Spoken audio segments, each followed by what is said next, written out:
ভাই আমার স্ক্রিপ্টটা কই? বাইরে তো হইব, তো এখনই জনসভায় দিতে হইব। আর স্ক্রিপ্ট কে লাহে আমার? উল্টা পাল্টা লাহে। কত বড় একটা অভিনয়ের জায়গা, ওই জায়গায় যদি ভুল করে এলাই সাংবাদিকরা সব করে দাঁড়িয়ে থাকে। আর ওই সাংবাদিকরা কিন্তু অনেক উল্টা পাল্টা প্রশ্ন করে, ওগুলো কিন্তু নেতারা ওয়েল তার মধ্যে সামনে।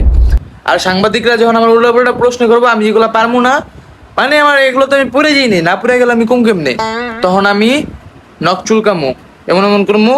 তখন তোমরা কইবা কি স্যারের হার্টেরা কইছে লয়ে যাবা আমারে।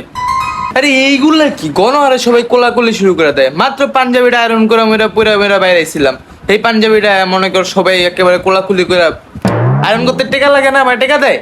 উল্টা পায়ে একটা পাও মা সব ব্যথা হয়ে যায়। আর প্রতিদিনই ভাই একটা ঘরে গরিব করে ঢুকে মাটিতে বহায় খাওয়াই দেয়, এটি কি? আর কত খামো? আবার ক্যামেরার সামনে আমার কইতে দেছে আমার আলু ভর্তা ডাইল ভর্তা প্রিয় খাবার, বাল খাই আমি। আর ওই দিন আমার মাটিতে বহায় খাইতে দিছিল, ওই জায়গায় নাকি আমার পার্টির লোক কইছে যে আমার প্রিয় খাবার আলু ভর্তা ডাইল ভর্তা, হেলিকা বেটারা মাংস রান্ধে নেয়। গরিব মানুষ একটু মাংস রানবো একদিন, আমার উলুক সিলাই খাইবো, আমিও খামু। আর তোরা কস নাকি আমার আলু ভর্তা ডাইল ভর্তা প্রিয় খাবার।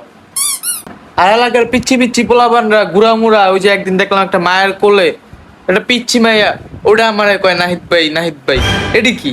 আমি কাউকে ভাই লাগি? হ্যাঁ,